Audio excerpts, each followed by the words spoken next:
Yehoshua chapter 10.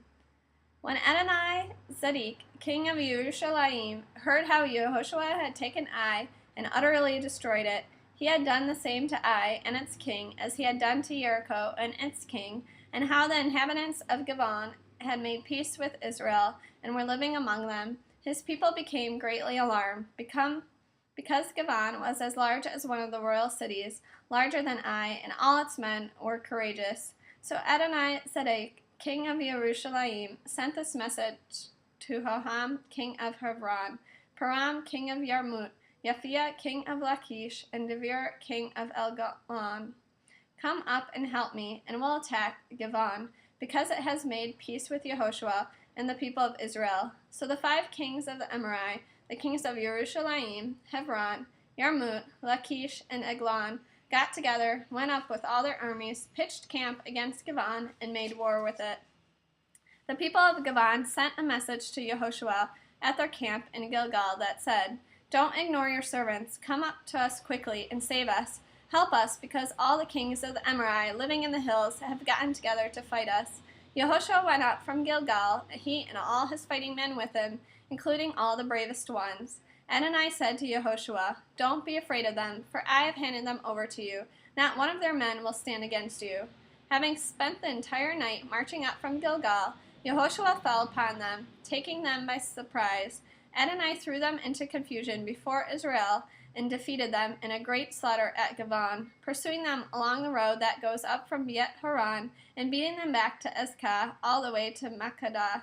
As they fled before Israel down the road to Beit Horon, Adoni threw huge hailstones down on them all the way to Azekah, and they died. More died because of the hail than because Israel had killed them with the sword. Then, on the day Adoni handed over the Amorite to the people of Israel, Yehoshua spoke to Adoni. In the sight of Israel, he said, "Sun, stand motionless over Givon. Moon, you too, over Ayalon Valley." So the sun stood still, and the moon stayed put, till Israel took vengeance on their enemies. This is written in the book of Yashar. The sun stood still in the sky, and was in no rush to set for nearly a whole day. There has never been a day like that before or since, when Adoni listened to the voice of a man. It happened because Adoni was fighting on Israel's behalf. Yehoshua returned with all Israel to the camp at Gilgal, but those 5 kings fled and hid themselves in the cave at Makkedah. And it was reported to Yehoshua that the 5 kings had been found hiding in the cave at Makkedah. Yehoshua said, "Roll big stones to the mouth of the cave and put men there to guard them. However, you don't wait, but keep chasing your enemies and attack those farthest in the rear. Don't allow them to return to their cities, because Adoni has handed them over to you." After Yehoshua and the people of Israel had finished killing them off in a very great slaughter, till they had been destroyed, and the remaining remnant had entered the fortified cities, all the people returned safely to Yehoshua at the camp in Makkedah, and no one said a word against any of the people of Israel. Then Yehoshua said, "Open up the mouth of the cave, and bring those 5 kings out of the cave to me." They did it. They brought the 5 kings out to him, the kings of Yerushalayim, Hebron, Yarmut, Lachish, and Eglon. After they had brought the 5 kings to Yehoshua, he summoned all the men of Israel, and said to the commanders of the soldiers who had gone with him, "Come here and put your feet on the necks of these kings." They came and put their feet on their necks. Yehoshua said to them, "Don't be afraid or confused, but be strong and bold, because this is what Adoni will do to all your enemies that you fight against." With that, Yehoshua struck them and put them to death, hanging them on 5 trees, where they remained hanging until evening. At sunset, Yehoshua gave an order, and they lowered them from the trees and threw them into the cave where they had hidden themselves, then laid big stones on the mouth of the cave, and there they remain to this day. Yehoshua captured Makkedah that day, defeating it and its king by the sword.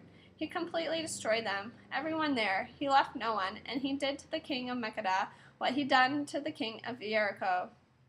Yehoshua went on from Makkedah, and all Israel with him to Libnah, and he fought against Libnah. Adoni also handed it and its king over to Israel. He defeated it with a sword, everyone there. He left no one, and he did to its king what he had done to the king of Jericho. Yehoshua went on from Libnah, and all Israel with him, to Lachish, and he pitched camp against it and fought against it. Adoni handed it over to Israel. He captured it the 2nd day, He defeated it with the sword, everyone there, exactly as he had done to Libnah. But then Hiram, king of Gezer, came up to help Lachish. So Yehoshua attacked him and his people until he had no one left with him. Yehoshua went on from Lachish and all Israel with him to Eglon, and he pitched camp against it and fought against it. They captured it that very day. He defeated it with the sword, completely destroying everyone there, exactly as he had done to Lachish. Yehoshua went up from Eglon and all Israel with him to Hebron, and they fought against it. They captured it, defeating it with the sword, including its king, its villages, and everyone there. He left no one, exactly as he had done to Eglon, but he completely destroyed it and everyone there. Yehoshua turned back, and all Israel with him, to Debir, and fought against it. They captured it, its king, and all its villages, defeating them with the sword and utterly destroying everyone there. He left no one. He did to Debir its king, as he had done to Hebron, and as he had done to Libnah and its king. So Yehoshua attacked all the land, the hills, the Negev, the Shephelah, and the mountain slopes, and all their kings. He left none, but completely destroyed everything that breathed, as Adonai the God of Israel had ordered. Yehoshua attacked them from Kadesh Barnea to Uzzah and all the land of Goshen, as far as Givon. Yehoshua captured all these kings and their land, all at the same time, because Adonai the God of Israel fought on Israel's behalf. Then Yehoshua returned, and all Israel with him, to the camp at Gilgal.